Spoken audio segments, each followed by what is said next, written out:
Kelompok yang kedua adalah Asset Protection Lending.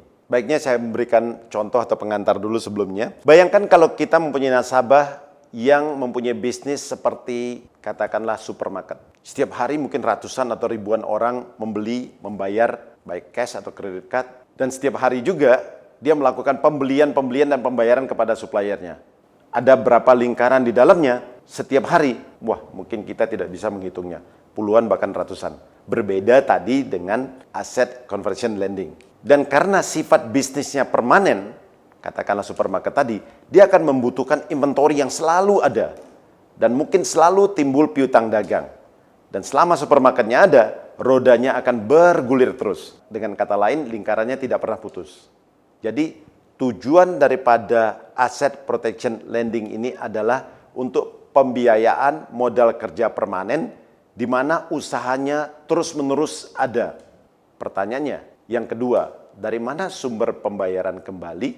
Karena nature daripada supermarket tadi adalah ongoing, continue, dan dia akan terus memerlukan stok barang, sangat berbeda dengan asset conversion lending tadi, sehingga uang kita yang dipakai tidak mungkin dipakai untuk melunasin bank. Tidak mungkin setiap hari dari dikumpul hasil daripada penjualannya kemudian dibayarkan bank, besoknya ambil lagi untuk beli sayur, harus beli daging, harus beli tisu, bayar mungkin baju, televisi dan sebagainya. Sehingga uang tersebut terus diputar oleh perusahaan sendiri. Dengan kata lain, bank tidak pernah dibayar pokoknya atau pinjaman kepada bank tidak pernah akan dilunasi. Kreditnya akan evergreen, abadi ada di situ. Dan mungkin kalau sebagian teman-teman ditanya, apabila nasabah datang ke kita ingin meminjam loan sebesar 20 miliar dan katakanlah nasabah tersebut menyatakan bahwa saya akan meminjam 20 miliar untuk selamanya, tetapi saya tidak akan membayar cicilan karena cash flow saya tidak akan mampu.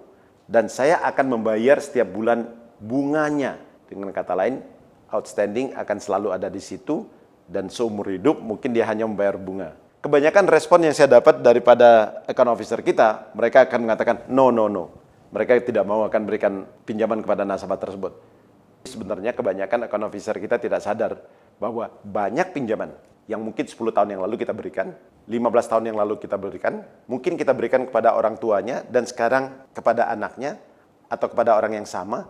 Dulu mungkin pinjamannya hanya 1-2 miliar, setelah 10 tahun kemudian bukannya lunas, tetapi sekarang mungkin sudah menjadi 10 miliar. Karena bisnisnya bertambah terus. Tadi supermarketnya 1 berkembang menjadi 1,5 menjadi 2, 2,5 menjadi 3. Mulai buka cabang di sini, buka cabang di sana, mungkin di luar kota. Sehingga terjadi pengembangan usaha. Dan dengan senang hati biasanya setiap tahun kita akan datang ke nasabah tersebut. Kita tawarkan, Bapak, Ibu, berapa fasilitas baru yang bisa kita tambah? Karena kita tahu kebutuhan modal kerjanya naik.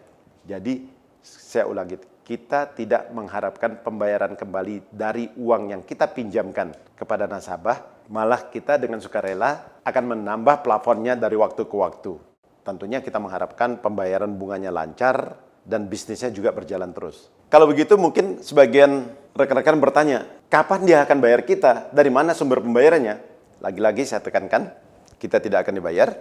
Dan satu-satunya sumber pembayaran, jika kita paksakan supermarket tadi untuk melunasi pinjamannya. Katakanlah mungkin kita biayain 80% daripada inventorinya, stok barangnya yang ada di supermarket tadi. Apa yang harus dilakukan? Menjual 80% dari stok barang di supermarket, kemudian melunasin bank, dan sangat tidak mungkin kita katakan lunasin sekarang 100%, kemudian minggu depan kita cairkan lagi. Jadi kalau kita paksakan perusahaan untuk melunasi kredit dalam kelompok asset protection lending, sama saja kita meminta perusahaan untuk membubarkan diri atau melikuidasi. Hal ini tidak gampang, karena perusahaan harus stop produksi atau stop melakukan bisnisnya, baru bisa kita dibayar. Tetapi dalam keadaan terpaksa, seandainya memang perusahaannya stop, supermarketnya stop, tidak ada pilihan lain, karena jaminan kita hanya barang-barang yang ada di supermarket tersebut, sita likuidasi.